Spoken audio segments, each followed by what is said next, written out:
What's up, weirdo? What's up, dummy? We're both so hot. So hot. I feel like a slug. You ever though? I feel like one of those worms that's all dried up on the pavement. I had to turn my air off to do this because it's too loud, and now I'm gonna melt like Raiders of the Lost Ark, just like my fucking face. You're gonna It's get gonna melt off my skull. golf ball eyeballs while your face melts off. Yeah, it's just like white and red skin off my face. I had to turn my fan off too, so pretty soon I'll stink so bad I can't be in the room with myself. Okay, well, I'm glad I'm not there. Me too. Are you drinking? Water. I'm staying hydrated. I got a really bad headache today, and then I realized I had woken up, I had drank a couple cups of coffee, and then I made myself some cereal, mowed the lawn in the heat. God, no.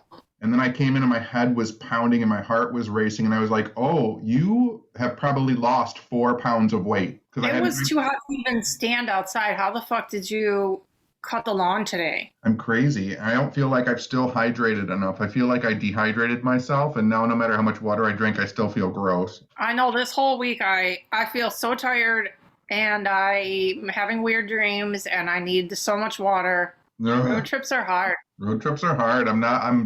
It's like not doing any road trips and then doing this one. I feel like I have road trip hangover. Me too. I'm glad I didn't have work for a couple days because I'm like dead. And I didn't unpack yet. All my shit's all over the living room. You know me. All I unpacked was my toothbrush. Everything is meticulously put away. I know. Because first of all, you don't pack enough anyway, so your unpacking has to be easier. I pack like I'm going to be gone for 7 weeks. What do you mean I don't pack enough? Listen, just quickly, my rundown. I brought 4 pair of pants, 4 pair of underwear, 6 pair of socks, 4 white shirts, 2 suit coats, 2 vests, 13 ties. What do you think I'm packing for? It did not look like that much. I just know how to pack, yo, bitch. What up? Hey. The heat has went to your brain. Stop right now. I swear you have like 1 suitcase and 1 little exorcist bag with nothing in it. It drives everybody crazy whenever I do events. Like, we all show up at the airport and people have 30 rolly carts and I'm holding a single suitcase. Yeah, it just unfolds like fucking a clown car. I'm like Mary Poppins, except a man. I know you are. Harry Poppins. Oh my god. Larry Pop. Larry Poppins. Larry Pops. So yeah, we went on a secret road trip. We saw our friends, Amy Bruni and Adam Berry. And Chip Coffee at a haunted location that we will not be naming, but we got to poke around it for 2 whole days with nobody else there. We were there for like 10 hours each day, and it was spooky. It was fun. Yeah, it was really fun. It was fun to see people that we know, and like pretty much everybody was vaxxed, and we didn't really have masks on, and it just felt like normal life again. It was cool. It did. It was super cool and super nice, but also at the time too, like in the back of my brain was like PTSD anxiety from COVID. I know. We're doing so much better than we were though.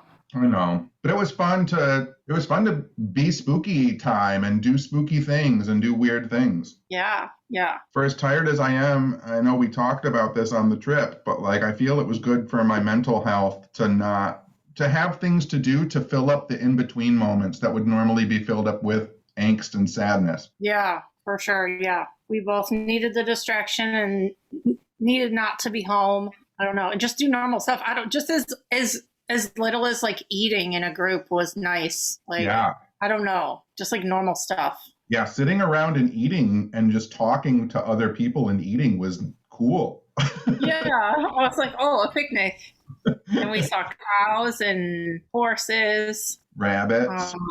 Yeah, we saw rabbits. But yeah, the location we were at was cool. It was really big. And you got to walk around and get scared. I know.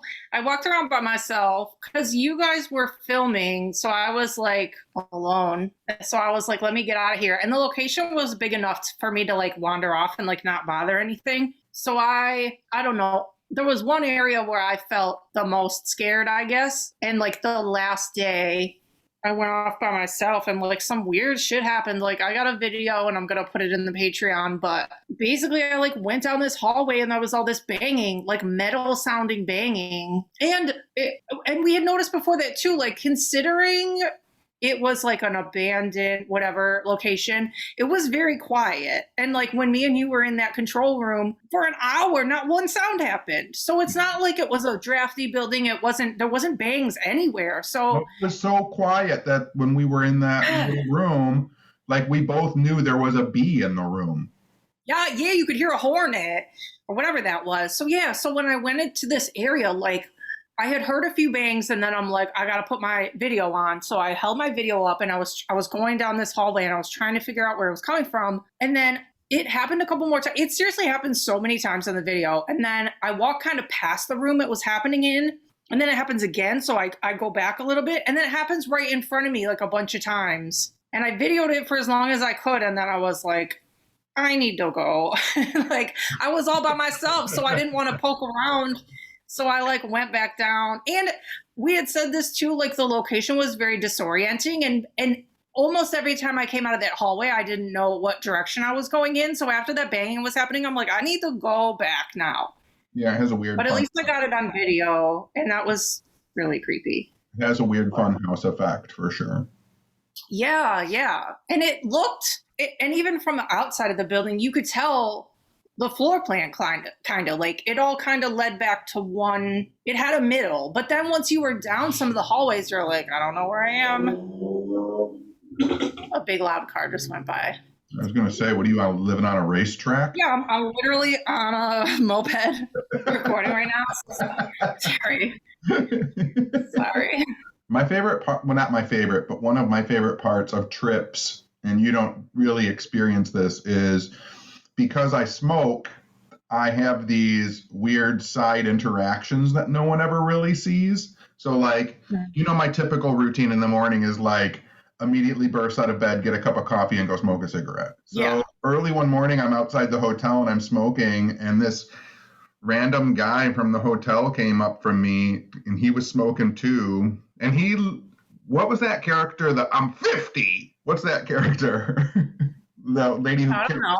Saturday Night Live, she's like, I'm 50. You know what I'm talking about? I do, but I don't know her name. Anyway, that guy was doing it, except he was doing 60. And he didn't know he was doing the skit, but he was smoking. I mean, he was like, I work all the grounds at this hotel and that hotel across the street. Plus, I work at Walmart, and I'm 60. He kept saying stuff. I was in the war and I still live by myself and I'm 60. I used to get that from being like taking him outside late at night. Like I forget, where was I? I feel like this doesn't make any sense, but I feel like this was in Ohio, but it should have been in Kentucky. But anyway, one time I was at a hotel late and I went outside late and there was these two old people who were like living at the hotel at the time. And they told me like all these inside stories about Bobby Mackey's. Like they used to know somebody that worked there and they were telling me all these stories. And I'm like, I never would have heard this if I wasn't outside. And they like offered to like bring me out booze. Like they wanted to hang out. But I think it was in Ohio. But why would they have been talking about Kentucky? I don't know. But yeah, I like those like stranger combos. Was I around when that happened? No, I was by myself. I remember. I swear it was like when me and Mark and Tina went to this punk rock festival in Ohio and they stayed at one hotel and like I stayed at a different one. And I went out. I remember you telling me. Yeah. And then I went outside by myself and there was these two old people and they're like, oh, blah, blah, blah. Cause I had said something about being in a haunted shit. And then they said that. And I'm like, why would they be talking about Bobby Mackey's in Ohio? Like it was so weird, but they talked for like an hour. No, I remember. The reason I remember that is because I remember your tweet that you posted when you came back, because you were talking about these weird women talk to me about Bobby Mackey's, and then you did the Jason Momoa putting up his chair. Yes. 100%. Yes. That's exactly how it was. Look at my brain working overtime. My brain, I'm remembering things. I can do things again. Oh my God. The heat has went to your brain. But no, I remember it too because I was like so tired from being at the fest all day, and I was like, oh, I just want to go to bed. And then they started talking, and I'm like, I am not going to bed. That was fun. But and then when we were hanging out at the hotel with Amy and the crew, there was these people having the loudest hotel sex ever. Oh my god! And we all heard it, and we're just sitting there with our hands over our mouths, like. It was so, and the front desk lady was like, is this really happening? And we're like, yeah, but it's fine. It's not your fault. It was porn level screaming and banging. It was so overboard. I've obviously like heard people having sex at a hotel before, but that was like, hey, everybody, come look at what we're doing. Like, it was so loud. For sure. It was so loud. I'll tell you something. When me and my little creep punk rock friends, when we were like 14 and 15 years old, and we didn't know what to do late at night, one of our friends, Jeff, his big thing was to go hang out by the cheap hotels over on over by Oakland Mall. And he was like, we'll just smoke cigarettes and walk around the hotels because you can hear people fucking. And so we did. No. And if people were making loud fucking noises, we'd bang on the doors. But I was saying, like, when they walk outside their door, we have to clap, but they never came outside. They must have just passed out. There was a lot going on in that room. I know. It's so funny to think, though, like, everyone that could hear those people having sex was shocked and outraged. Not outraged, but shocked and startled. And yet every person that was shocked and startled has also made sex sounds. Well, yeah, but like, I don't know. It was just like such a quiet hotel. And it was just, I wasn't expecting it, I guess. And it was like not down a hallway. It was like in the main lobby, and anybody in the lobby could just hear it. So that was a lot. I have not had a lot of hotel sex, but I think that it's safe. What is that funny? I don't know. That was a weird thing to say. Well, it's true. I'm just saying I've not had a lot of hotel sex, but I think that it probably is true that I probably temper the amount of sounds being made in hotel sex. Yeah. Well, I don't know. I might now if it's that easy to hear, but I guess it depends how drunk you are. And this was like it was a fucking Tuesday. It was just like a lot. There was a lot to unpack there. But whatever, good for them. I didn't get laid this week, so like good for them, whatever. That person got laid for everybody listening. I know. That was for the culture. There was a hot, steamy mound in that room. And then you got to see Chip. He seemed very happy to see you. Chip was happy, I think, to be around. I don't know if we're supposed to talk about Chip. Well, we already did. No, that's fine. Okay, so then on Wednesday. You said what? What? You it's funny because you're like, and then what else? There's like a bazillion other what else's. Oh my God. Like, we did so many things on this trip. I like to consider myself the queen of the multi-destination road trip. And I research things within an inch of my life. But also there's like room for spontaneous things too. I like to like have little pins on a board. And then whatever happens in between the pins is fine. But there's like, if I'm going to get to a state, I want to like get all I can out of it. And then I don't feel like I have to go back if I have no reason to go back. You know what I mean? Yeah. Like, I know there's a lot more of Wisconsin right now, obviously. But if I never went back there right now, it would be fine. I would feel fine. I saw a lot, but I'm sure I'll go back. I think the next time, if we make a trip that way, then we should actually go through the UP because the whole northern part of Wisconsin kind of got missed. Yeah, there's a bunch of weird shit up there. There's like a weird bar I have saved up there that has a bunch of like taxidermy. The Road and Joe Simonton's Space Pancakes and all that stuff is up in northern Wisconsin. It kind of leads you to Minneapolis. So then like you're up there. Oh, yeah, I've never been there. Well, that stuff up by where Tyler grew up too, where there's like ferries or what is there? There's something. The Little Girls Point or something. What is it called? There's weirdness over there. There's weirdness all up there. I know. There's weirdness all up in there. And then on the Wednesday, we took a break and went to a UFO bar, like whatever, 25 minutes from the location. It's called Benson's. I want to say it's called Benson's Holiday Hideaway Bar or something, but it's It's Benson's UFO headquarters, and this old guy owns it, and he is the local register of UFO. Whatever UFO, yeah, like sightings and weird things, weird happenings, and he has like a binder, and he's more than happy to show. Like, you sit down at the bar, you order your drink, he gets that out of the way like a good bartender, and then he slaps down like 3 books that he was in, and a binder full of weird happenings, and then he slaps down an alien in a giant jar, like a wet specimen alien, right next to your drink. And I don't think I could be happier if I tried. I was so happy. That place to me is kind of a perfect exploration of what UFOs used to be. Mm-hmm. Just like this hometown bar, and then you got one weird guy running it, and then the stories start collecting, and then you start getting dancing aliens sent to you, and then you get an alien blender sent to you, and then people send you patches, and then before you know it, you have a UFO bar. Yeah, he had a dancing alien behind the bar that he just put on, like, unprompted. We didn't ask. We didn't ask what it was. He was just like, hey, check this out. And then he's like, next to a dancing alien. And then he said, and then he plops an old blender on the bar with a stuffed animal alien popping out of it. And then he plays it, and the alien talks. And he says something about, like, on its lowest speed, like, he puts the alien on if it's in trouble, and then he, like, keeps speeding it up, and then he's, like, hypothetically blending the alien, and then he's... Well, then he said, what did he say? Did he say it was going to make us a drink with a blended alien, or did you say it? I think he said it. I know. And then, listen, and then the alien in the jar, you can, like, hold it and take pictures with it. And then I go, does the alien have a name? And his name's Benson. Benson's UFO bar, whatever. So I go, does the alien have a name? And he goes, well, I'm Benson. So I'm like, this is Ben's son. And I'm like, oh my God, you're so cute. So that was perfect. And he was like a one-man show. He was like making food for people. He was making drinks. He was showing us books. He was selling merch. He was a one-man show. And but I will say, being a one-man show, he was doing it, but he was also kind of not doing it too. That's what I like, though. I know, I liked it too, but he took that hamburger order 3 times. Yeah, great. Yeah. And then each time got sidetracked talking about aliens, and then had to go back and take it again.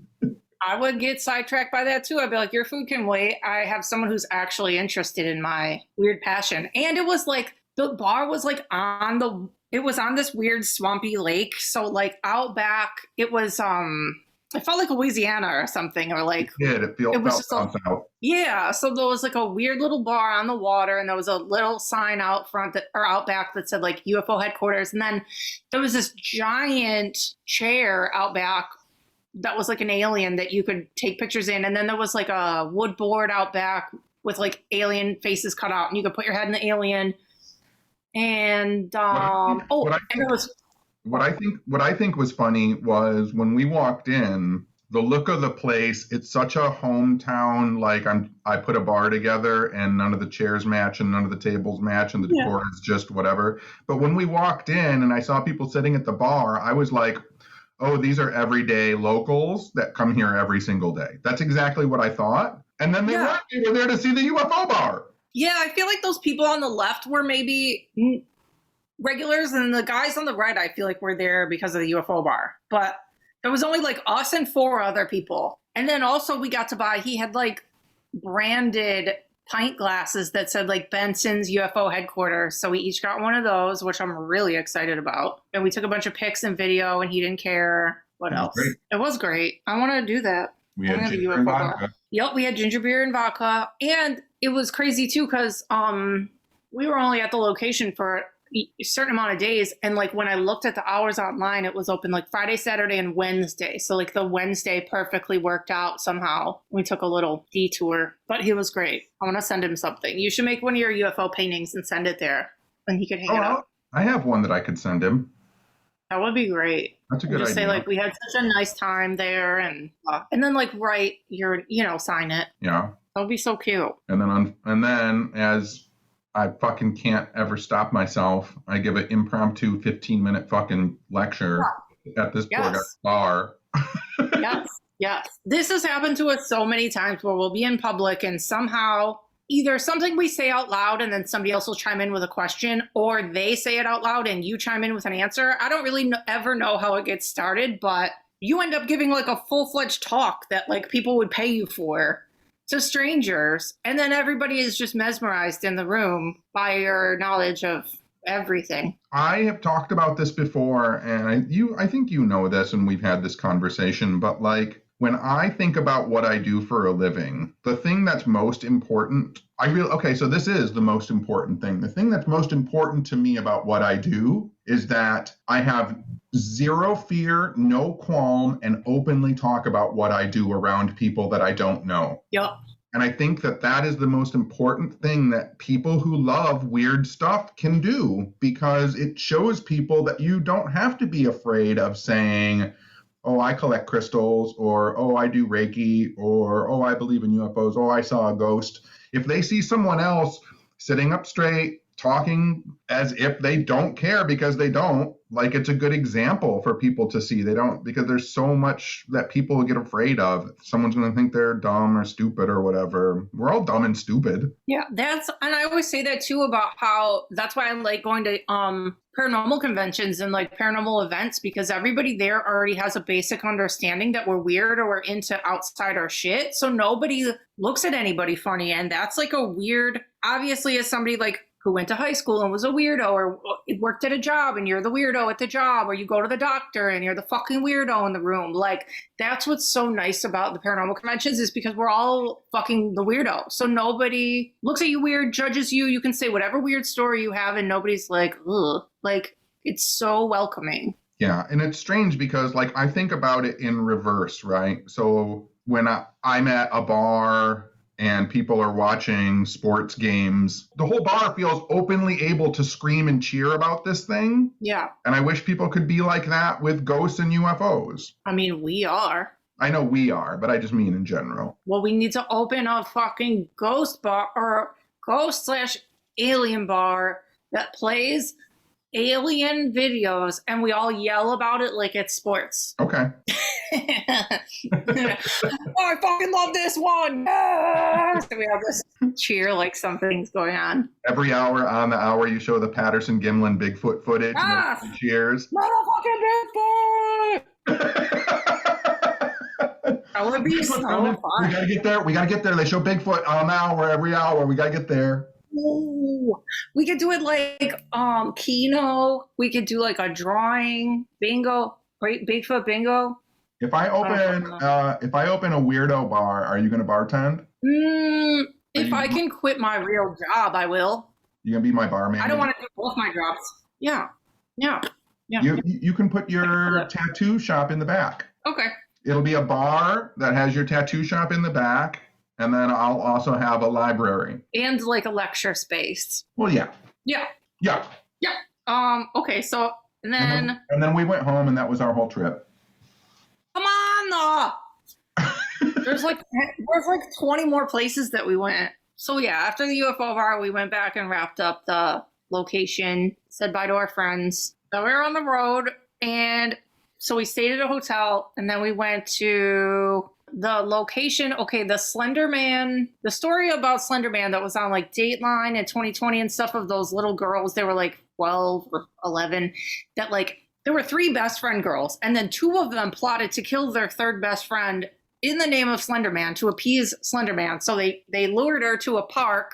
They at first plotted to kill her in this like public bathroom, and then they walked her over to the woods and stabbed her, tried to kill her in the woods. They didn't succeed in killing her. She made it. She climbed out and got to help. But the girls are still, I think they're in mental institutions for life, but they're still trying to get out. But anyway, so I had us go to the Slenderman park where that happened. And I took a picture of the bathroom thing and then the park.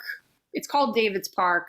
But then the location was like a little bit away. It was like down the road. Yeah, you start at the park, and then like on the Datelines in the 2020s, they show that like public bathroom thing, and then you go kind of around the block, and there's like some tree area, and then there's like a chain with a little like construction sign on it, kind of. And there's been a little bit of building since, but it's like the woods where they brought her and stabbed her. So I went there and I filmed for our Patreon, so that'll be on the video part of this trip. I went there too. I know. I know you walked all the way across the park on accident because we didn't know where the treat area was because it didn't really stay. But that's here's the other thing. And here's something I just want to state for the record for me and you and anyone that might be listening. How not excited was I to go to the Slenderman park? I don't know. I mean, was I as excited as you to go? No. But you're really good at humoring me and letting me do things that make my soul happy. Right, but at the same time, did I or did I not get out and walk across the entire length of the park? Because if you're there, you might as well fucking do something. Yeah. And also, we are really good at deciphering what parts of the internet are wrong. Yeah. Like, a lot of internet maps and articles and blogs are wrong or they're close. And then when we find like historical documents, we find what the fuck is actually going on. Right. And so I wasn't even fully convinced that I was in the right spot for the Slenderman shit. And then I found like a crime scene photo of like the fire trucks and the ambulances pulled up like when they discovered that girl. And there's like a side street sign. And that's exactly where I was. So I found the right picture. But like all the other internet shit would lead you to believe that like it all happened in that park, which it didn't. Right. So do your own research, cross-reference photos. Well, that comes up again too for one of our other stops, because once we got there and I thought about like how it's laid out and where things are at, now you can actually imagine where spaces are. Yeah, we'll get to that. And we stopped at antique stores. Yes, we stopped at antique stores. And then this one bro guy like broed down with you, which never happens. Which one? That guy that was showing you his fucking wedding front end of a car that he had everybody sign. Oh, yeah. The guy who was looking at Matchbox cars. Yeah, you were looking at cars and he was looking at little cars and he wanted a car of his own fucking car. And then he said, at my wedding, I had the front end of a whatever the fuck, and I had everybody sign it instead of a guest book. Yeah, instead of a guest book, he had the front hood of a car pulled off and brought to his wedding. And he had everybody sign it. And then he's lucky enough. Wisconsin things. He said he's lucky enough to be married to a woman who would let him hang a automobile hood on their wall in honor of their wedding. And he was going to get the front grille later this year and hook it up with wiring so that he could beep the horn and flash the headlights. Yeah, he wanted to light it up. I can only imagine what the rest of their home looks like, but we were in an empty-ass room. Like, we were in a weird antique mall with a basement, and one of the basement sections was insanely creepy. We both got a vibe, like, get us out of here. And then this guy... Something was wrong with that basement. Something was wrong with that basement. Yeah, the other half was completely fine. The first half was like, nope. But yeah, I was so surprised because that guy... I don't know. I don't know what it... Like, sometimes we talk to strangers and that's fine, but like not... I don't know. He was being like bro time with you, and that doesn't happen that often. I feel like... Nice. You know what it is I feel like, again, this talks about your weirdness and talking about openly about the things you love. How many times has that guy gone into that store to look at Matchbox and Hot Wheels cars as an adult man and seen another adult man looking at Matchbox cars and Hot Wheels? And he was like, this is my fucking moment to shine. I have found my best buddy in the whole world. I know. That was cute. You were really nice. That was cute. And you found the most gigantic thing of all time. I know. I found the biggest Magic 8 ball that you've ever seen in your life. It's like as big as a basketball, and it has the tiniest little thing in it. Like the little thing that says your fortune is so tiny, but the ball is... I was literally carrying it under my arm like a fucking basket of laundry. Like, it's so big. It's so big. And then I bought antlers that I thought were deer antlers, but the tag said that they were like Milu. I don't know how to say it. It's a Pierre David's deer, which are endangered, and they only live in captivity now. And I got the antlers for $10. So I'm really excited about that. And now all that's just sitting on your floor.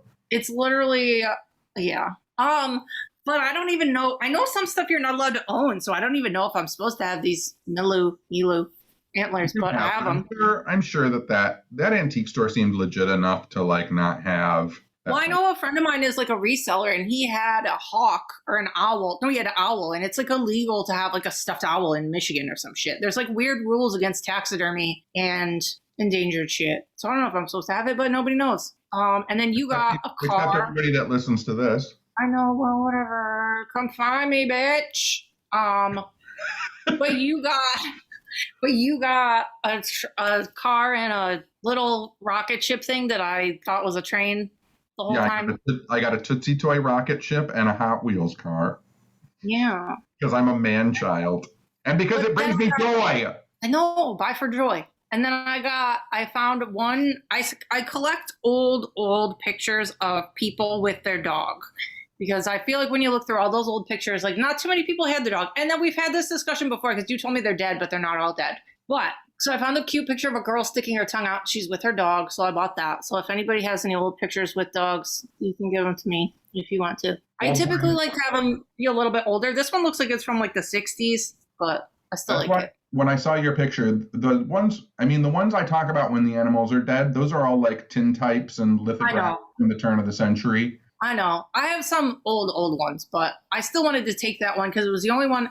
The way I see it is, I don't know many people who don't like love their dog more than anything else in the world. And when you're in a picture with your dog, you're like showing off the thing that you love most and like the thing that's most important to you. So I guess when I see those old pictures and people are alone, like it's just a portrait, that's fine. You're just you, whatever. But when you're like with your dog, it's this special moment of like, this is my prized possession. And like when I find those, I don't want them to like get lost in history. I want to like protect them because I feel like that thing was so important to them and I want to honor that. So I really like collecting them. Yeah, for sure. I mean, especially really old ones because it was expensive to get a photo taken. And so it was like, this is important that I have this buddy remembered as much as I am. There's a, I guess I don't get to do it now, but there's the Aura photo person in downtown Detroit where I've had my Aura photo taken, but they, not that long ago, opened it up to dog Aura photos. But obviously it's hard because they have to stay still. And I wanted to do that, but they haven't posted many, so I don't know if anybody's doing it, but that would be really neat too. I'll have to do it with Bean 2.0. What if you took a picture of a dog's aura and it was just like a cartoon bone shape? Oh my God. That'd be so cute. Or if it was like the brightest aura. Or if it was like a cat aura and it was just like one of those cartoon like fish skeletons. Yeah. So cute. So then after the Slenderman site, we went to the site of Jeffrey Dahmer's apartment building, which they knocked down, but so they never built on the site again. They put a fence around it. So I went there, took video. It was not in the best neighborhood, let's be honest. So I was walking around and I stole some grass from the site because that's what I do. So I have some grass from there. And then we were getting back in the car and what are those guys? There's these like little guys walking down the street. Here's the thing. I was like, I can see everything I need to see from the car. And you were like, I'm going to get out. Are you coming with me? And I was like, no. Then you got out of the car and you started walking down the alleyway. And I was like, I cannot sit in here anymore because I can't let you get out of my sight. It literally only takes a second for someone to be pulled into a garage or a van. So I started to get out of the car, and right as I got out of the car, these two guys who were walking across the street started walking toward us. Mm-hmm. And I was like, this is going to be a situation. And then you got back to the car, and they were like, you know who lived here? Yeah, that guy, the one guy's like, I could tell you something about that place. I was like, oh, shit. You were so quick. I like freeze. I can't think of anything good in when I'm scared or like nervous. And then you said something like, oh, we're from out of town. I'm like, we're looking for apartments. And I'm like, how the fuck did he say that so fast? Listen, I'm ready to go at any time. I know. I know. And I get out of these places and take pictures of weird places all the time. I should probably have some like excuses ready and I just don't ever. I have an excuse ready at all times. No. And then we went to this bar. I guess it's one of the most haunted bars in the United States. It's called Shaker's Cigar Bar. It used to be owned by Capone, and Dahmer used to hang out there. And it's honestly probably one of the prettiest bars I've ever been in my life. Pretty bar. Yeah, it was gorgeous. It had really cool lighting. It had like beads. It had. I'm still confused at their smoking policy in that bar. Okay, they were trying to say they can't tell you that you can. I think they said it's against what the fire marshal said, but nobody would know. He's not there. And like when my tattoo shop, the health department only comes like twice a year. So if I'm doing something in the middle, nobody can tell me not to because they're not fucking there. Here's the thing. Because they have ashtrays everywhere and they have matches everywhere and they're a cigar bar. Like they sell cigars in there. Yeah. Yeah. And the thing that confused me is she said, I can't tell you to not smoke, but I can't tell you that you can smoke. Yeah. No, you can. You were talking about cigarettes. You could smoke cigars if you want to, but the cigarettes for some reason was a different thing there. And she didn't want to tell you no, because I feel like other people just do it. They just can't get caught or they'll let you get a ticket. I don't see how smoking a cigar and a cigarette are the same different. I don't know why they're different either, but we're not from Wisconsin. But anyway, so Dahmer used to hang out in this bar, apparently. And so we walk in. First of all, I know I'm obsessed with crime, but it's from more of a psychological standpoint and not like a fanboy standpoint. I'm just fascinated endlessly by whatever mentality and whatever happens between the time you're born to the time it happens to make you crazy. Anyway, so I don't really buy a lot of, especially like shirts and like things that tell the world that I'm into that kind of shit. But we walk in and in the lobby, there's fucking hot pink Jeffrey Dahmer shirts, like in Milwaukee, where he's from, where all of his shit's from, the apartment building, where the old chocolate factory he used to work at, his grandma's house, like the greater Milwaukee area. And then we're standing in this bar where he used to hang out, and I'm like, I fucking need this hot pink shirt, bro. Like, it says the Cream City Cannibal on it, and then on the back it has like a number, and it says Dahmer, and I'm like, all right, here, take my fucking money. I still can't, like, it really was like a super nice looking bar. Like, it was so pretty inside. It was so pretty. I'm definitely going to post pictures. And I took a bunch of video. The bathrooms were really pretty. They were having ghost tours. They have ghost tours. So, and then a girl walked up to us and did a tarot card pull. Like, it was sick. Like, I would hang out there all the time if I lived there. So go to Shaker's Cigar Bar if you're ever in Milwaukee area. If they were shown, I would go there more often if I lived in the area and if they showed Bigfoot every hour on the hour. Yeah, if they had literally TVs in the corner of this fucking fancy bar with Bigfoot videos, like, we would just move in. We would have to live upstairs. Oh, dude, I fucking found out too after when I was looking it up, there's like a Airbnb upstairs. There's like, it was an old brothel upstairs and you can fucking stay there. And I didn't know. Fail. Yeah, I don't fail. Me and Angie went to a place like that in Memphis called Ernestine and Hazel's. It's the best little crappy bar. Old bartender guy will tell you ghost stories all night. And then you get to go upstairs and poke around in what used to be an ex-brothel. So that's what it reminded me of. But I should have thought of it. Or I don't know. So people can stay there, I guess, and poke around. So it was really fun. My whole neighborhood smells like wet fire. That doesn't make any sense. It's because it's hot enough to where everybody's barbecuing. Mm-hmm. But like it's also super damp. So it's like wet smoke. And it smells like something in my house is on fire, but it's just because there's 5 barbecues in my neighborhood going on right now. That reminded me that last rest stop that we stopped at that had all those good machines with all that good shit in it. One of the energy drinks that was there, the flavor was frozen ice. Like fucking frozen ice is literally, it has to be frozen. It's ice. Doesn't make any fucking sense. This has the consistency of wet water. Wet water. Fiery fire. Okay, so then there's this podcast / web show, YouTube show, whatever the fuck that you talk about constantly. And we went to the place. Explain it. It was a sidebar because I told you once I was done doing my stuff with our friends in the location, I said the trick is yours. You can do anything you want. But then the only request that I had is I watch this YouTube show called Red Letter Media, and the beginning of every episode of their Half in the Bag takes place in front of a fake VCR repair shop. And so I found the building that they use as the fake VCR repair shop. And so I made you go. It was only like a mile off the road, wasn't it? Or like 2 miles? Oh, yeah. No, it wasn't. No big deal. Yeah. We were like, it was on the way anyway. And so I went and got my picture taken in front of it.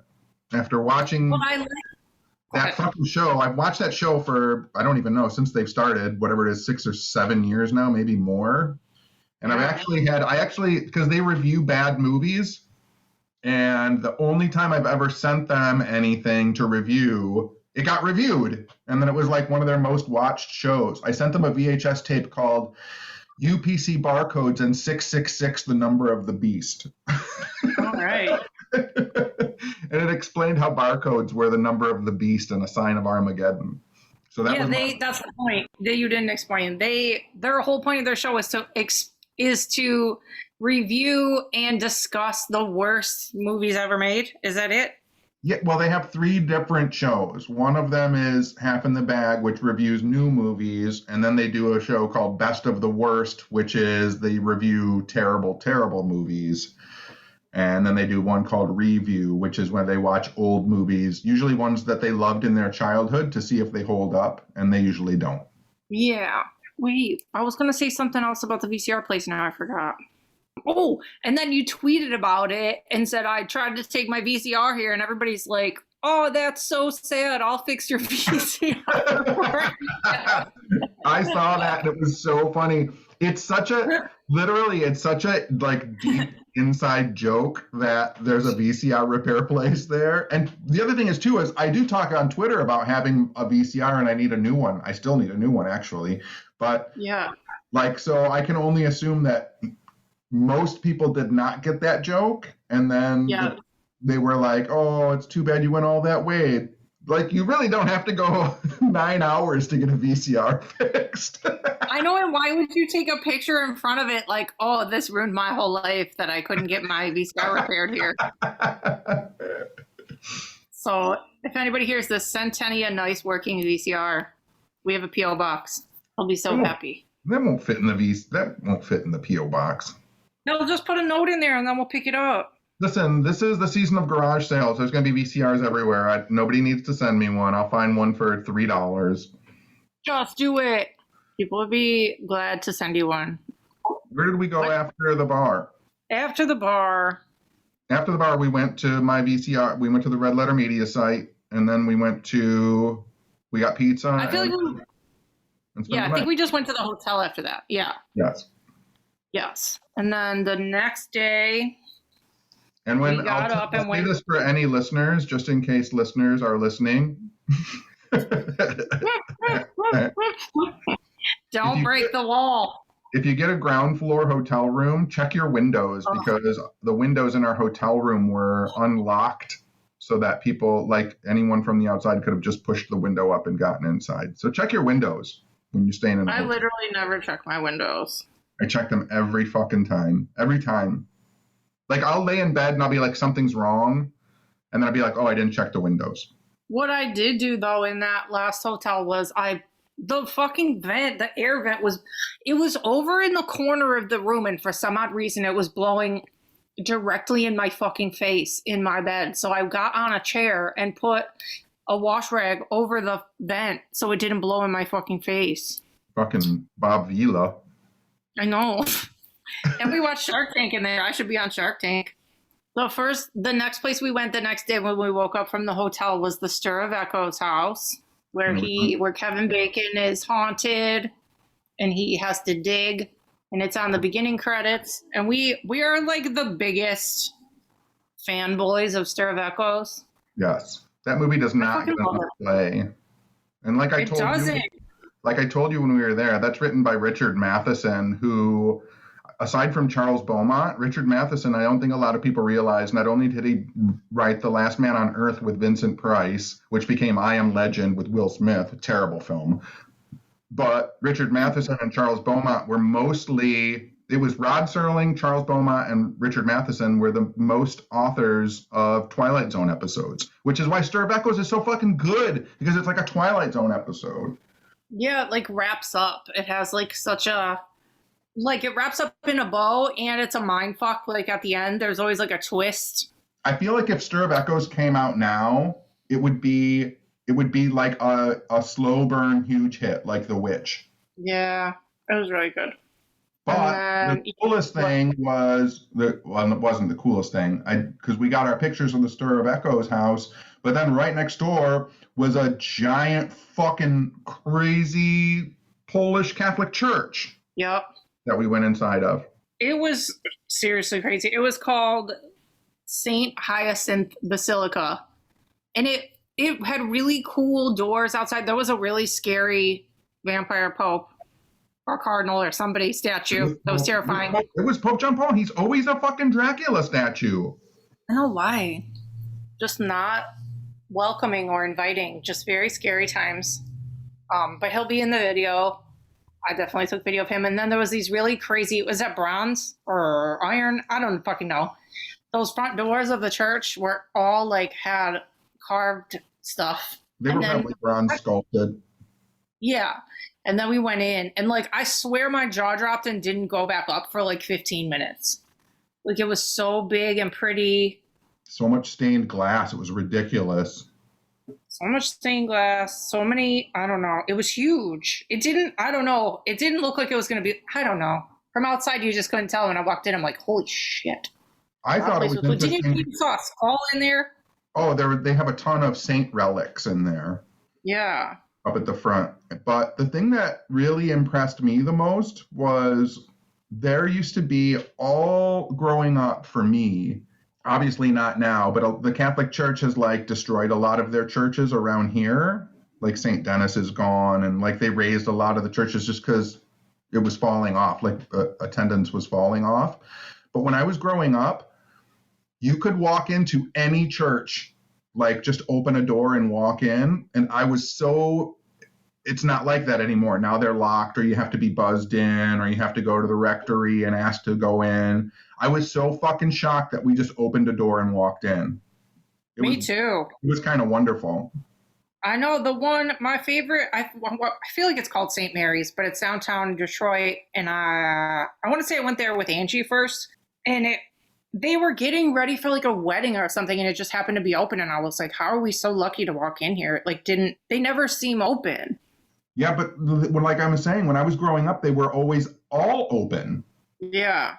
You could just walk in because they were houses of worship, and you never know when you needed to pray. And so you could just go and walk in. But now, like I said, the doors are always locked, and you got to get someone to open a door for you. And then they want to know if you're a member and have you tithed lately, and just a hassle. So shout out to all my Catholic Polacks in Chicago for keeping it real. Yeah.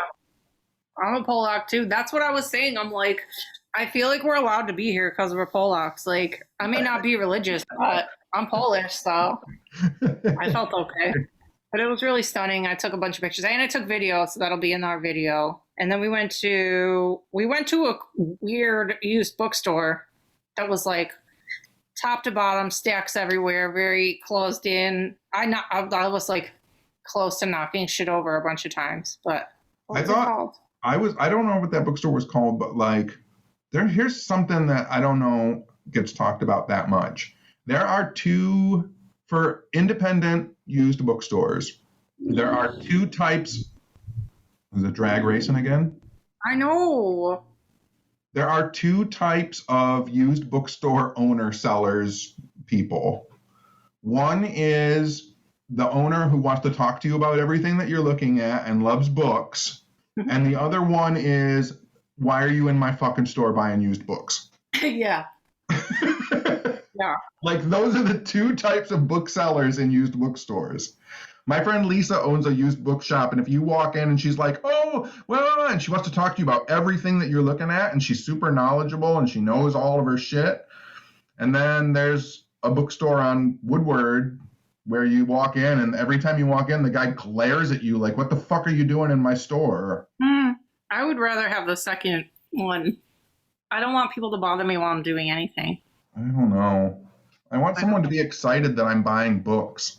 Well, yeah, maybe somewhere in the middle. I don't want them to like wish I wasn't there, but I also don't want them to bug me, because the point of going in those places is I don't know what the fuck I want. I'll know it when I see it, so I'm not going to tell you what I want because I don't know. That's understandable. I also feel like bookstores that are near college campuses, though, are sometimes worse because you know that kids are coming in because they need their first year philosophy book. They need to get a book on Plato. They need to get their Ernest Hemingway book. And it's just that over and over again for decades. Yeah, that place looked cool, but then the more you looked, like, okay, it looked like John King, like all the books are old, and then the more you looked at it, I'm like, no, these are just kind of used, but they're not old. That place could have really used a dog or a cat. Yes. Yes. I mean, there could have been one in there. I would have been so much happier walking, like meandering through those shelves, and then like heard a little mew, and then like seeing like a cat sitting on a stack of books. I would have been like, this is a great bookstore. I know.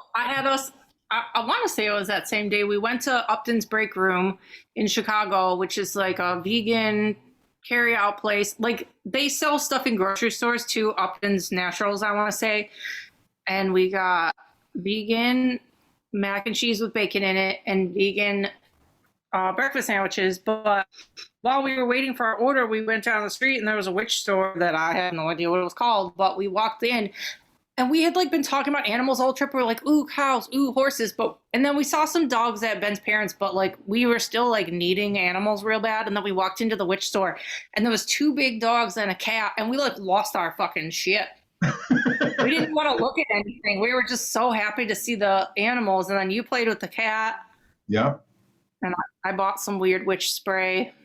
I'm still thinking about that breakfast sandwich from that place. I know. I wasn't a big fan of the mac and cheese thing.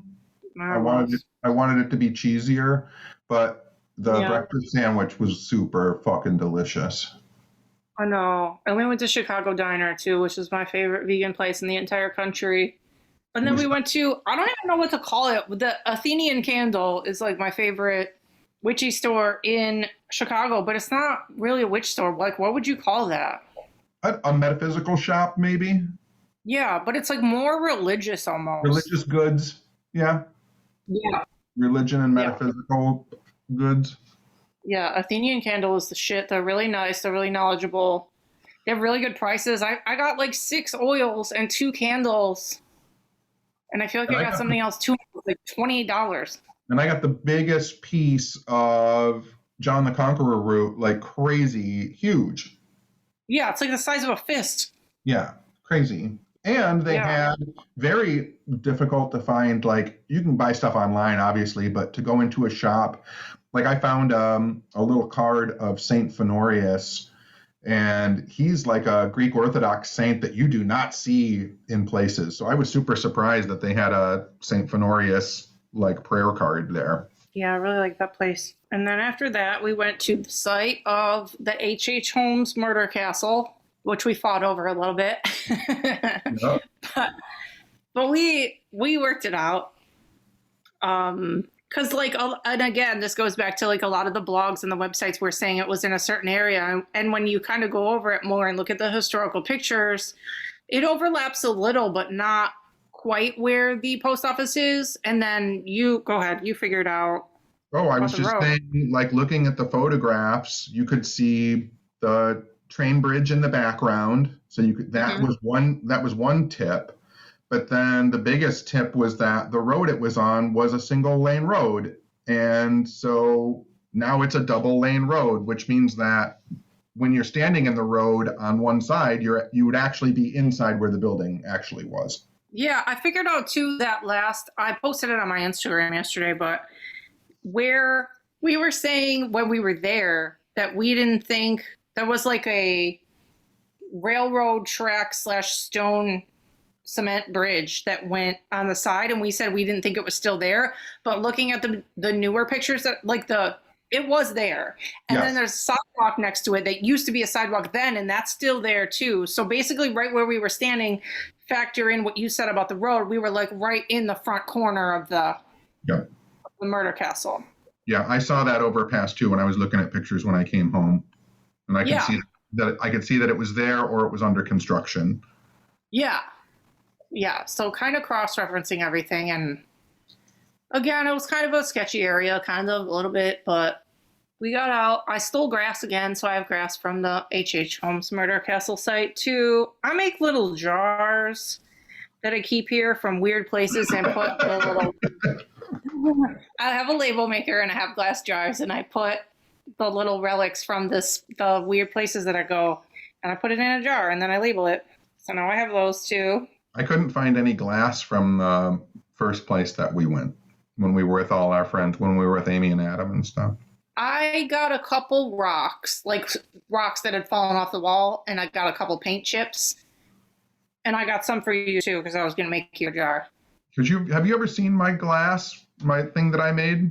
No. Oh, I have what's turning out to be a relatively large window, and it's made with broken glass from all of the haunted places that I've been. So, like, there's a piece from Bobby Mackey's, and there's a piece from the Stanley, and there's a piece from Ohio State Reformatory, and there's a piece from every place that we did on Ghost Stalkers, and like every time I go to a haunted location, there's usually some glass or a broken window because they're abandoned buildings. And so I've just taken them and I've been gluing them, and I have the stuff to do leading, but I just haven't figured out what size or shape it's going to be yet. But I feel like at some point, and I'm going to have this real spooky haunted window. And when you look through it, you're looking through the window of like hundreds of haunted places at one time. I love that. That's like basically what I'm doing, but not a window. But I didn't see any glass pieces, and like that place actually had really nice windows. Yeah, I didn't either. That was like when I pulled up. I don't even know if you remember me saying this, but I said like it looks like he replaced all the windows. It was like one of the first things I said when we pulled up, because I was immediately looking for glass. I know. I would have been looking harder if you would have told me, but no, there wasn't really. It was very clean considering. Yeah. It was just like chipped paint and like, I don't know. Yeah. And then we obviously on our way home and throughout the whole trip, we got on our talking about murder and like, okay, so Dateline has a podcast on Apple Podcasts where like Dateline has their own mini shows where there's like 6 episodes in like one story, but there's also a Dateline podcast channel where they just do like 40-minute Dateline eps that have like a beginning in it. Is that a new thing? The Dateline eps? Yeah. I don't know. But yeah, so we were listening to Datelines, and it was fun to listen to it in the car because you're like listening to this whole case, and then it would come to the resolution, and you'd be like, oh, we would like yell in the car. Because like, I swear that one that happened, I was not expecting the verdict at all, and this guy got found guilty, and you were like, I like yelled, and you were like, I knew he was going to be guilty. I'm like, I didn't. Dateline has got like their reveals, how they do their reveals. They've got it down pat. Like they know exactly how to do it. I love it. It's so satisfying to drive to because you like picture everything in your head of what they're saying. And Keith Morrison is just like a spooky angel. Love him. And it leads to conversations about tossing a heel bone out the window of your car. Yes. We talked about the whole time that if you left your cell phone at home and didn't give like your location to anybody and just like, quite honestly, if we didn't talk about it and we didn't post about it, nobody would fucking know where we were this week. Nobody would have any idea. They would think I was at home. They would think I was at work. So like all you have to do basically is leave your cell phone at home. And then we were saying there's so many forests and trees and lakes and creeks and whatever. And we would just like, if you cut up a body and just threw like one tiny piece out the window, like every 20 minutes or half an hour, then nobody would ever find it. So you just drive a little and then you roll down the window and then toe bone goes out the window. I know you kept doing, even way after we were done talking about it, you're like, you would roll down the window and I'm like, what the fuck is he doing? And you'd be like, heel bone.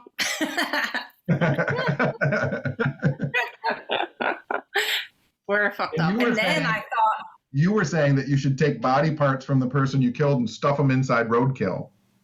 I know. I was saying, listen, like if you went around and got roadkills from the side of the road, like you got a raccoon and a possum and a deer and whatever.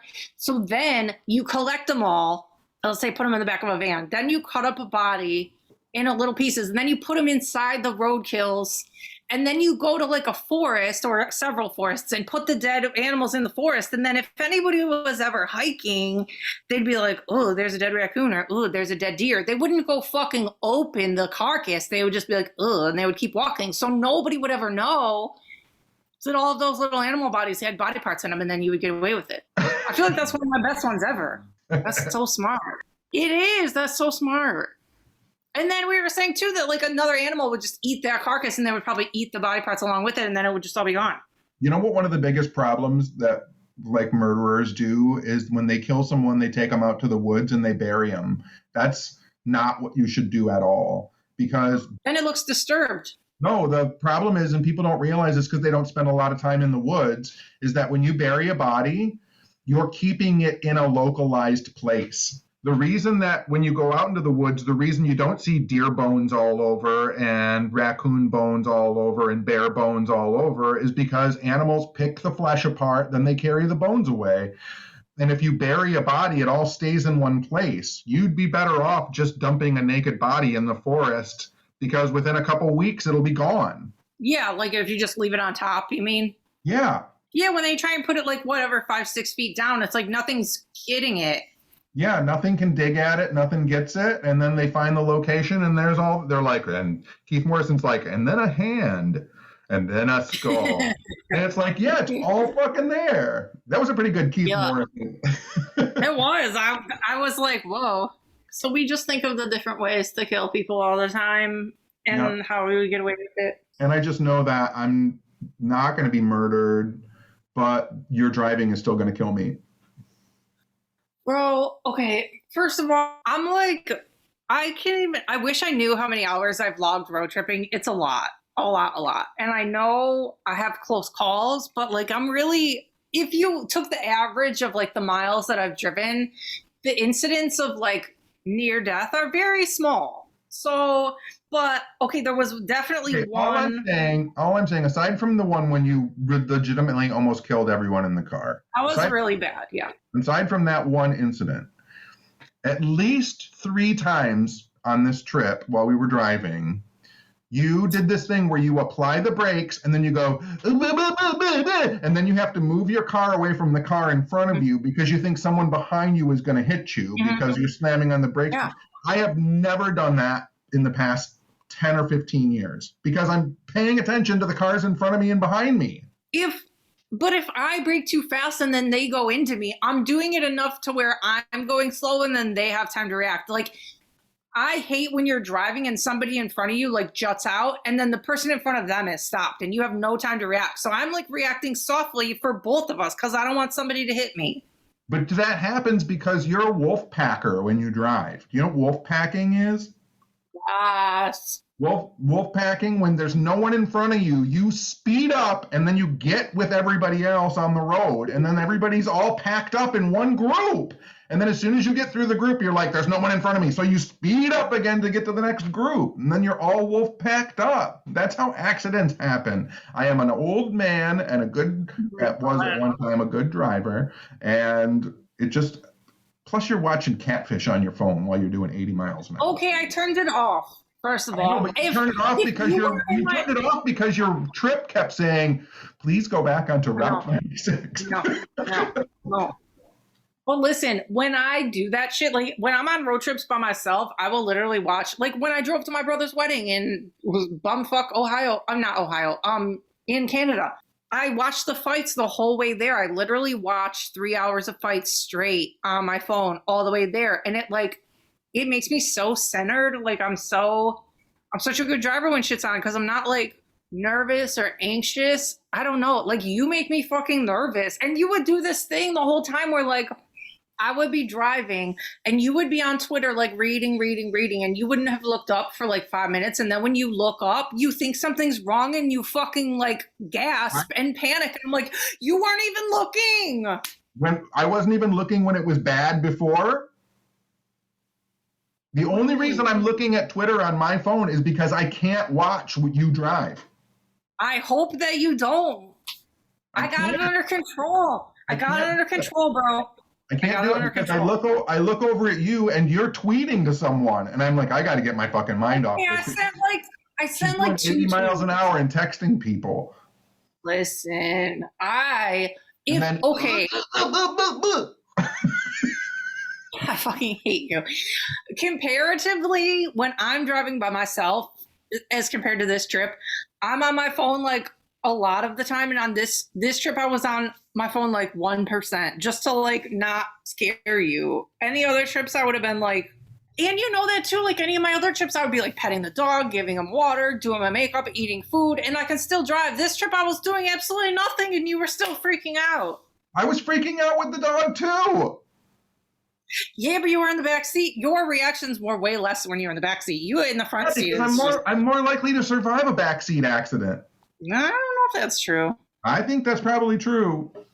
Well, regardless, you're fucking stuck with me, so get some Xanax. I don't know what the fuck to tell you. I am a fine driver. I'm a good road tripper. You're the best, worst driver I know. I know. I'll take it. But anyway. Oh, and then the whole whatever day it was, I don't know if this was fucking Tuesday, Wednesday, Thursday, I don't fucking remember, but I'm trying to like carry on normal conversation and you're not even listening to me all day because you're reacting to the UAP bullshit on Twitter. I would say whole sentences and I'm like, oh, he's not fucking listening to me because he's in UFO land right now. So explain what happened. Nothing. The government released a UFO report. And everybody lost their shit, and it was 9 pages long. 2,000 9 pages long. Now, wait a second. It's 9 pages long. 1 page is a cover, so it's 8 pages long. 1 page is an appendix, so it's 7 pages long. So it's like 1,500 fucking words, and everybody lost their goddamn minds about it, and they said, we don't know. We'll keep looking. Like, that was it. No, and then you had to tweet fight with people all day or whatever you were doing. It wasn't tweet fighting, just pointing out. You were commenting. I was commenting, but I don't tweet fight with someone. Someone today asked me why I'm so pessimistic and negative all the time. And I'm going to be honest with you. You are more pessimistic than you used to be for what I don't know what reason. Well, there's a certain amount of anger, I think, in me, and again, work I have to do on myself, that if I wanted to fucking bullshit people and just tell them a whole bunch of garbage, I could probably live in a much nicer house and like have nicer computers and nicer things and have more money and be on TV more if I just fucking lied and made shit up. And there's some anger that I've spent 30 years being fucking honest with people and trying to do the right thing. And people sweep in going, listen, I know the true fucking secret. And then if I say, just be cautious, I've seen this before, people are like, fuck you, dude, you don't know what you're talking about. No, like fucking, I'm not even telling you to not believe that person. I'm saying like, calm down, look at the evidence. And then I have all these people who scream at me about being negative. It's like, yeah, I guess I am sometimes when you constantly call me a shithead, know nothing, do nothing, garbage person, and it's literally just the reflection of you. Yep. That's my rant. Twitter is a garbage can. Yeah. I think I'm deleting my Facebook stuff. Yeah, I'm close. I really haven't logged on in so long, and I just feel like I see everything that I'm supposed to see through everything else. Yeah, there's just certain people, I guess, that I'm still connected to on there that are like out-of-state friends, and some people that don't really follow me on the other platforms, so I feel like obligated, but I really never post on there or like scroll it really. I spend the most time on Twitter and then Instagram and then Facebook. I jump on to watch Greg and Dana, and then I'm off. Yeah. I forgot, too, one of our hotel things that we did during the trip was I heard you watch Josie and the Pussycats, movie. I know. I feel like we watched it like 3 times. It's such a good movie. It's so satisfying and silly and cute. And I told you I would have that song in my head it's still in my head. I'll tell you what, usually when I hotel travel, like I usually end up watching either like Forensic Files or South Park, or I just put the news on. Mm-hmm. Josie and the Pussycats and Sex and the City was like really cozy for hotel stuff. I know. It was. I know. That was good. Josie and the Pussycats is so cute. It holds up too. Like if people watch that now, it's so good. I'll never watch it again. Oh, liar. We're gonna do movie watch-alongs for our Patreon. I told you I was gonna ask Ben how they did theirs, and he said they don't. And I said, do you do video or, because we've been having this discussion about what would be better, video with our Patreons or like Or commentary. Recorded, just audio, yeah. And he said what they do is not even a watch along, but it's like everybody would, like a book club. Like everybody would watch the movie and then we record our thoughts and discourse and like a post show. So I kind of like that. Right. We could do that. And then it wouldn't have to be the whole length of the movie. That's my thing. I'm like, I don't want to talk for a whole fucking hour and a half or 2 hours. Like, we could just like do an hour or 45 minutes about a breakdown of the movie. I don't know. I think commentary is funny. I know you do. But then also I was thinking it would be fun to not just do movies, but to do maybe like something about like viral videos or like news stories or... See, if you want to do those as breakdowns, I can see that. But it is funny. I mean, I know you don't, but like so many people listen to commentaries and they buy DVDs still and listen to DVD commentaries. I just think it would be fun for people to put on a movie and start it when we start it and then play the MP3 and they're watching it with us and they can hear us chewing on fucking popcorn and talking shit that has nothing to do with the movie. Yeah. Yeah, we would just have to find movies that, like, I guess everybody's seen before. Because I don't want to watch a movie that I want to watch and then be talking the whole fucking time. Like, that would drive me crazy. I know, but we could watch, like, American Werewolf in London would be a good one because people have access to it probably. Yeah. I would end up watching it a lot, but... Well, people tell us in Twitter or Patreon if they would rather have us do a video where you can watch us watching it and then you can watch it with us, or if you want us to do an audio of us watching it and then you can play it while you're watching the whatever. Tell us what you want us to do. I don't know what to do. I know what to do. I told you what I'm going to do. Don't yell at me. I was talking to a friend yesterday and he lives in Vegas and he said I'm like, what are you up to? And he said he was at this bar called Rebar.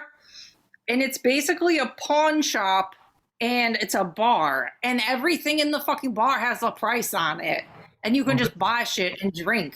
That's interesting. Isn't that crazy? Dangerous.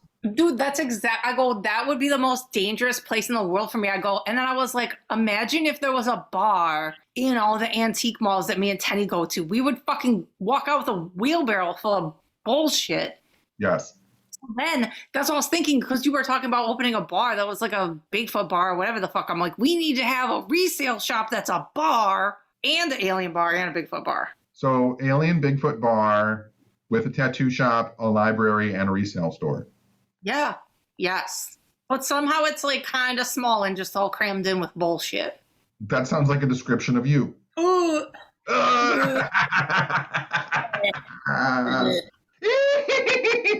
The giggler. Oh, God.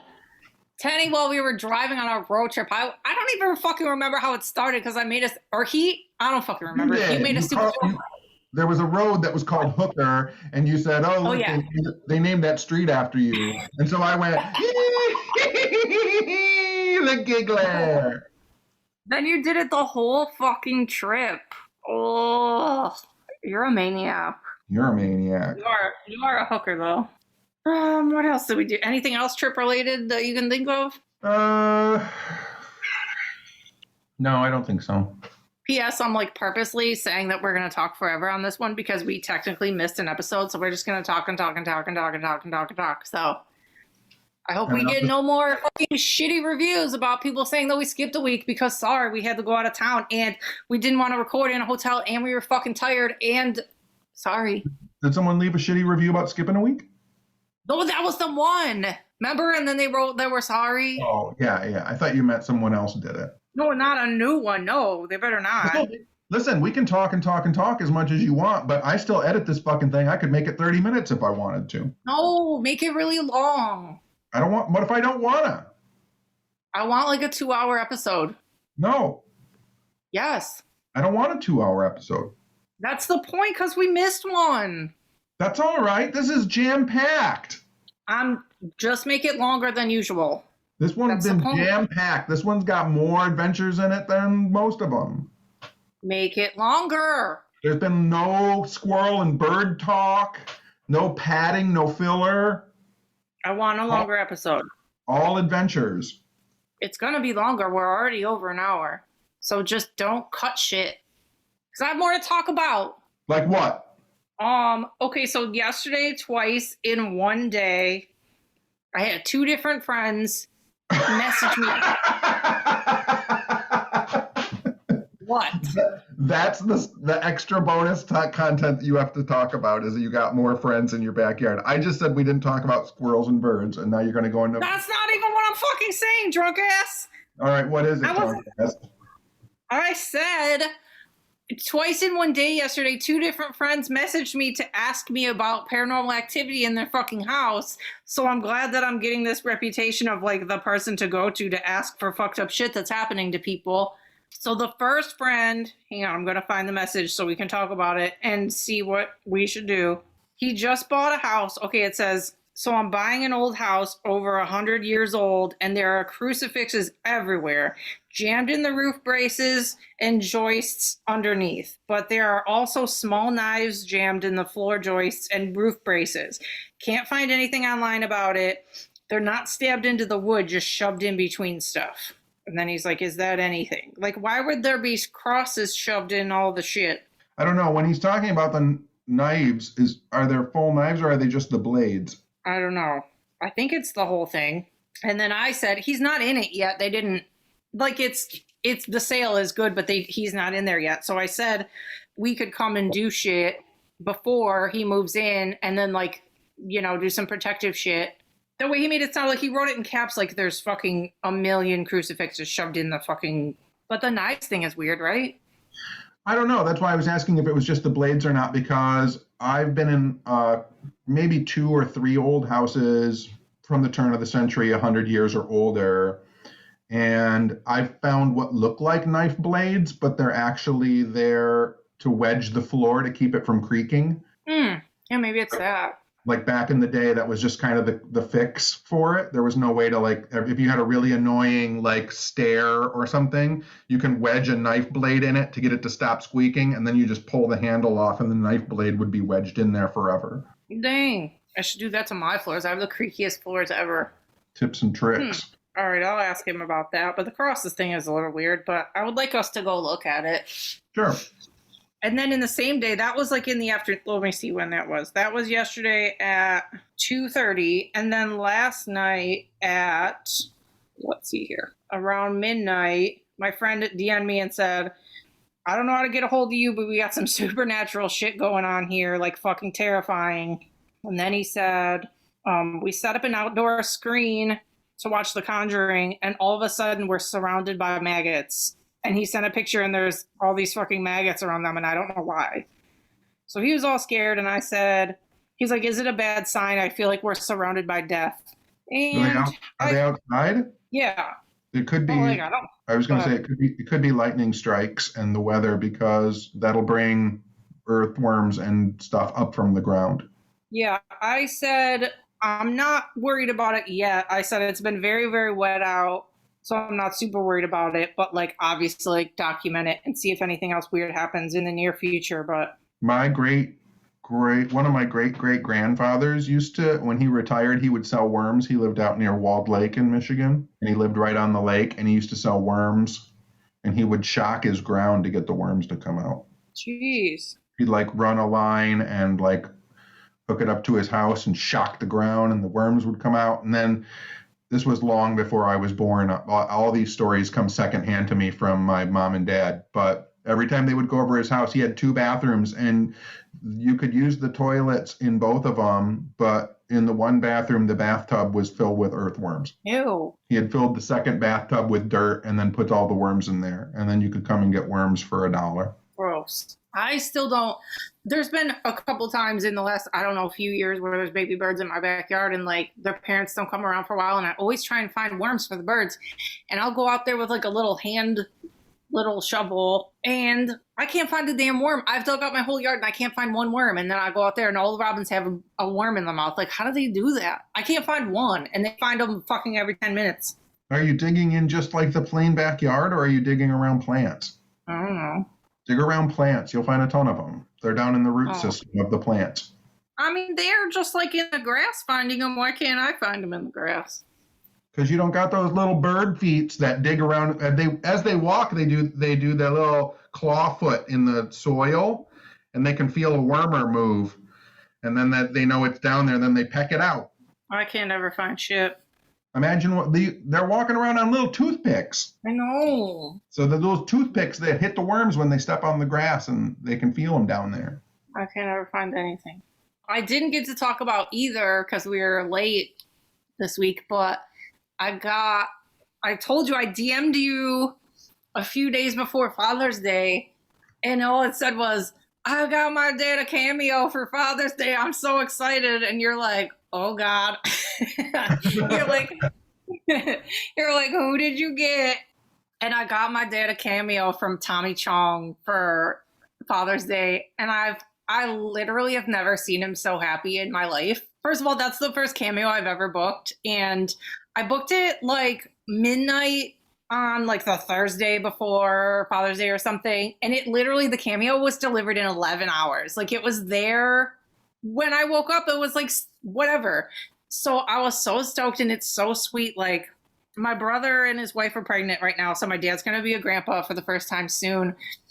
So I said in like the notes, I'm like, stuff that my dad likes. I'm like, my dad's the best, and he's always in a good mood, and he loves to golf, and he's going to be a grandpa soon. And like, Tommy Chong was so sweet in the video. Like he has a really good speaking voice. So it was very like warm, just like nice. It was really genuine. And he said some anecdotes about himself, and my dad was so stoked. I swear. So I got over there at like 7. What was on? We were watching something, and we were watching the fights. It was on a Saturday. Yeah, because I went over there the day before Father's Day. So we were watching the fights, and I wanted there to be like a gap. So then I finally showed him I'm like, we got to mute the fights. We got to do this. So I need you to hear this. And he's like, oh God. And then I like videotape him reacting to it. And he was so stoked. And he's like, that's the best present I've ever gotten in my life. Blah, blah, blah. And then he would like not bring it up for like 20 minutes. And then he would bring it up again. He's like, I got to show this person. I got to show this person. And then he like texted it to like his golf buddies, like group chat. And then he wouldn't talk about it for a while. And then he brought it up again. And he's like, I really can't think of anybody else I would have rather have. Like he kept, it was so cute. He's like, that's so cool. And he's like, and even like Cheech, I wouldn't rather have him either. Like Tommy Chong was like the coolest, blah, blah, blah. Like he was so fucking excited. It was so cute. That was like the best money I ever spent. So it was so cute. So if anybody's ever thinking of getting their family member a cameo, do that shit, because it was really cute. Especially like dads. Dads are so like calm all the time, and they don't like get excited, and they don't get mad, and they don't get whatever. And he was just like a little kid. He like turned into a little kid. It was so fucking cute. Wait, whose dads don't get excited or mad?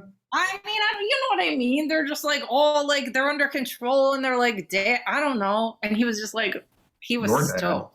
I don't know. It was sweet. He like sent it to so many people while we were still standing there, and then he was like, I gotta show this person. I gotta show this person, and then he sent it to my brother, and my dumbass brother was like, who the fuck is that? I'm like, you guys are so stupid.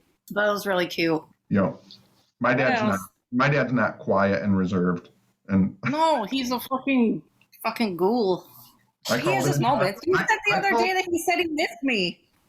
What? Didn't he say the other day that he missed me? What did he say? Yes, he said he missed you. Yeah, but in the same breath, he'll say shitty stuff to you. Yeah, he didn't miss me. He doesn't miss me. He misses you. Yeah. Yeah. Yeah, what the fuck? That's nice. I called him today. I know. What did he say? I just wanted to make sure that he got through. Yesterday would have been my mom and dad's wedding anniversary. Aww. So I just wanted to make whatever, still being the son. I just wanted to make sure he was okay. Yeah. Whatever. What did he say? He said he was fine.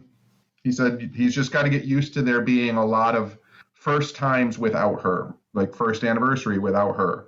Because I think this would have been 54 years. I think about being with someone for 54 years. I've said this before, and I'll say it again. If I got married tonight, I am not going to be married to anybody for 54 years. I've got a solid 12 years left that I'm not going to be married to someone for 54 years. 13 maybe. I might got a lock. A solid 10. I can push that maybe to 15. I don't want to be married to anybody for 50 fucking years. No, I don't either. Why is the audio repeating everything that I say? I don't know. Okay, I think it went away. The audio was doubling everything that I was saying. That was an echo. But yeah, no, I don't want to. That's okay. I know this is fucked up, but I like cried for like an hour again about Bean last night, and because I held it all in for our whole trip. I was tired or I was busy, and I didn't fucking think about shit. And then I got home whatever, last night I fucking fell apart again and watched old videos and whatever. And I really feel like that was like the peak of my happiness. And like, he was my soulmate. I know he was a dog, but I don't care. And I was never happier than I was with him hanging out. And now I just feel like there's like I reached the top of a mountain and now I'm just like coming back down the mountain and I'm like, there's nothing fucking left. I'm never going to be that happy. I'm never going to meet somebody that makes me that happy. That, like, in that pure of a way, you know, it's just different. It's like a best friend energy and not like a love. I don't know what kind of sense it makes, but you know what I mean? Like a human love is different. Like I don't know. And I'm just like, I reached the pinnacle of my happiness and now knowing that I'm not going to get there again is a fucking bum out. I feel like talking about, like, there's going to be a lot of first times, like my dad said. But I feel what you're talking about too, you know, I always tell people, like, people talk about stuff being in the fourth dimension. And I talk about, like, what if there's infinite dimensions? And then people say, like, well, is the possibility of Bigfoot being a monster or a ghost? And I'm like, both. Like, all the fucking possibilities exist. And I think that there are different, obviously, infinite different types of happinesses, of love, of sadness, depression. And I think that there are infinite amounts of them, but I think that you can recognize when one of the infinite amounts goes away. Mm-hmm. Like I always tell people, when people fall in love, like their first love, like in elementary school or junior high or whatever, like it is, the first person that you say that you love, I love that person, and you write all their name on the notebook and you do all that shit. That is the most innocent, pure love that you're ever going to experience. That's why I get so mad when parents are like telling their kids, you don't love him, you don't even know what love is. No, for that person, that child in that moment at 14, whatever it is. I remember I wrote a poem about a girl when I was 14, and it was so fucking over the top and terrible, 14-year-old poetry. But there was a part that was like, I would track down and kill God for her. Like that was part of that poem. And it was so pure and raw, and I'll never experience that love again. Right. And so, like, the happiness you're talking about, that type of happiness, you'll never experience again. You'll experience another type of happiness. Yeah. Yeah. Yeah. You'll experience a variety of other types of happiness. I know. It's just weird. I don't know. And I'm, like, you know, obviously I'm a very solitary person. There's just like times where we were out on the road by ourselves and it was just like pure like fun and like, I don't know. I'm like, I don't know. I don't know. And we were talking about too, when we were at that fancy bar, how we both have weird guilt. Like, I was thinking about it again today. Like, I feel like maybe I called it a few days too early and I could have kept him a few more days. And I'm like, why didn't I? And it bothers me. And I just keep like talking to him out loud and being like, I hope I made the right decision and I tried to do right by you and I hope I didn't fuck it up. And I know you have the same feelings about your mom. Yes, I feel like, and I'm just thinking about this now in the moment, but I feel like, and this might sound even more fucked up, in situations like what we're in right now, if you don't feel some type of strange residual guilt, then there's something wrong with you. Right. You shouldn't be in control of somebody else's life ever. And that's how I feel like. And you were in control of your mom and I was in control of him. And in trying to know when to make that. And it was almost the same too, because like he's a dog and he can't fucking talk, and your mom had Alzheimer's, so she couldn't really express to you what the fuck was the real story either. So it's like in that moment you're just trying to do right by them, and they can't fucking tell you what right is, and it's a lot of fucking pressure on your shoulders. I just wanted to do the right thing, and I didn't want him to suffer, and I didn't know if he was suffering, and I did it when I did it, and then I'll think back on it and be like, could I have kept him for 2 more weeks? I don't fucking know. And what would have been the quality of those 2 weeks? Like, I just keep fucking... I think that I have always kind of hoped and held in my heart. First of all, when I've done something wrong, like when I've legitimately done something dumb and wrong, I know it. Like, I know I fucked up. To have doubt is completely different to me. When I doubt my decisions that I've made with my mom and stuff, that's completely different. When I fuck up, I know it in my heart, like, oh, you fucked up. You did that wrong.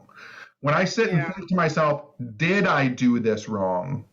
I know I didn't, because if I was wrong, I would feel like I made the wrong choice. I guess you're right. I don't feel like I did. I just wonder. Right. And I think that's the normal part of it. I think the normal part is there's always going to be doubt in every decision that you make. But there are some decisions you make, and after you make it, you go, oh, that was fucked. That was the wrong choice. Like, yeah.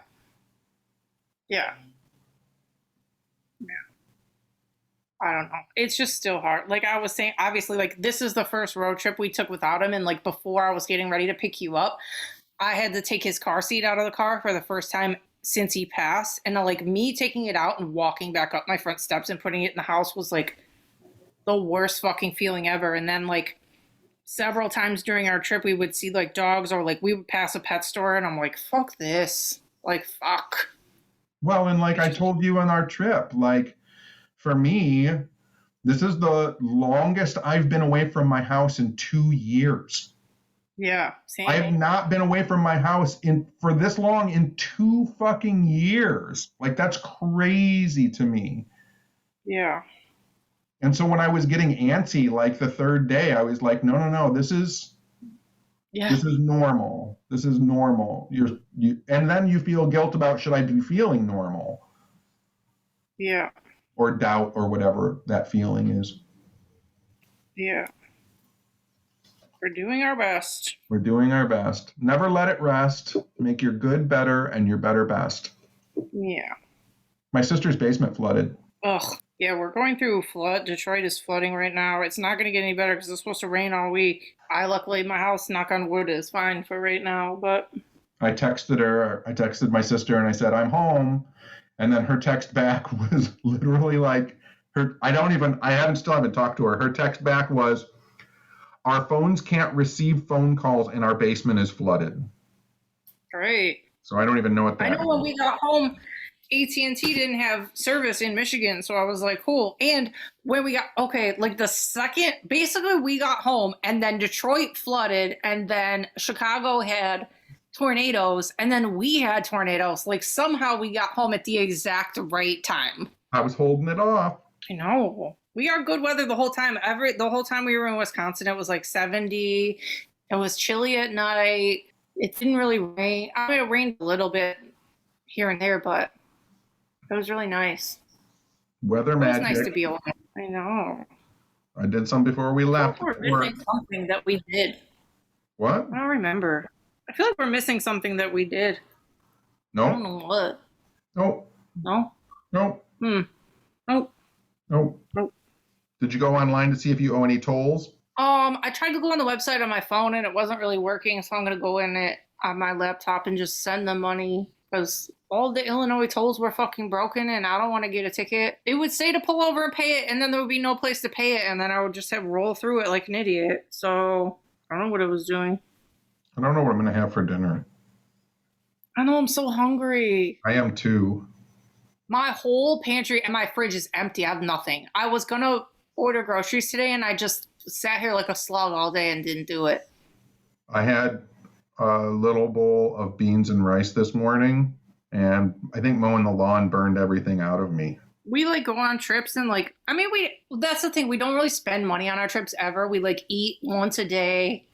We get coffee. We didn't really spend any money, but then we get home and we're like, don't even have food. I ate some pretzel rods and what did I eat today? I don't know. I have nothing here. I think I'm just going to make myself some potatoes as per usual. You always have potatoes. Oh, I know something we did that we didn't talk about on our trip, y'all. Oh, I told you I thought I missed something. What? Bing, bong, bing, bang, bang, bong. I got it. I figured it out. God, you're so loud. You're so loud. What? We went to the Dollar Tree. I fucking know. You made us go to the Dollar Tree, and it was the biggest Dollar Tree sign. You could see the Dollar Tree sign from space, I bet. I was excited to go to the Dollar Tree in a different state. John Triel Tenney. That's your new name. Why isn't it John E.L.? Oh, I guess yours works better. I was trying to figure out how Tenny and Tree would go together because there's T's and E's in it. No. John Triel Tenney is your new name. John E.L. Tentry? No. Why the fuck did we go there? Oh, we needed batteries for the thing. For the thing. For the investigation. Yeah. For the thing. And we went to the thrift store and we didn't find shit. No. I didn't find shit. Oh no, I bought one book to sell on eBay. What else? I feel like we saw weird people. Did we see anybody weird? Did we interact with anybody else weird? No, I don't think so. I feel like we did. No. I feel like we did. Let's get Del Taco. Right now? Yeah. I don't even have any makeup on. So what? You don't gotta go anywhere. I could smash some tacos right now, though. That's what I'm saying.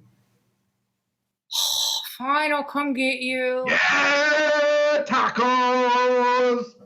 Okay. This is why we're friends, yo. This is why I'll be there for you. I'm drunk, though. I shouldn't be driving. I'm a little drunk. You're not drunk. Go outside. Go outside and sweat it off in 20 seconds. Listen, we bought those mini fireballs. That's when we went to that weird liquor store. So I bought. And then we went by that lake. We went by that little waterfall. We did so many things on this trip. We went to the Piggly Wiggly. We went to the Piggly Wiggly. Yeah, so we bought those little fireballs and we never drank them. So I just drank one before I came on here. And then I dumped the rest of that Sky Vodka in my coffee and I've been sitting here drinking it. All right, forget it. We won't get tacos. No, I need tacos. All right, let's go. All right, we're going to go to the Del Tacos. Old Town Roasting. Do. Everybody go to oldtownroasting.com and order some coffee. And check out our Patreon. And check out our motherfucking Patreon so you can see a video of all the shit that we talked about in this episode because there's a lot. And I took video of all of it and we talked in the car about throwing body parts out the window. So you could join the Patreon and save that video. And then if we ever kill anybody, then you just send it to Dateline. Then you could probably be on a Dateline. Right? No one would ever know if we killed someone. They wouldn't. They really wouldn't. Hashtag creepy, not creepy. All right. I'm going to go get tacos in my fucking pajamas. Because our Del Taco is open 24 hours. Is Del Taco 24 hours? Yes! Is it open again? Are you cutting your fucking nails? What am I hearing? Are you cutting your nails? I'm picking my nail polish off. Ugh. Let's get some tacos. Okay. Okay, bye!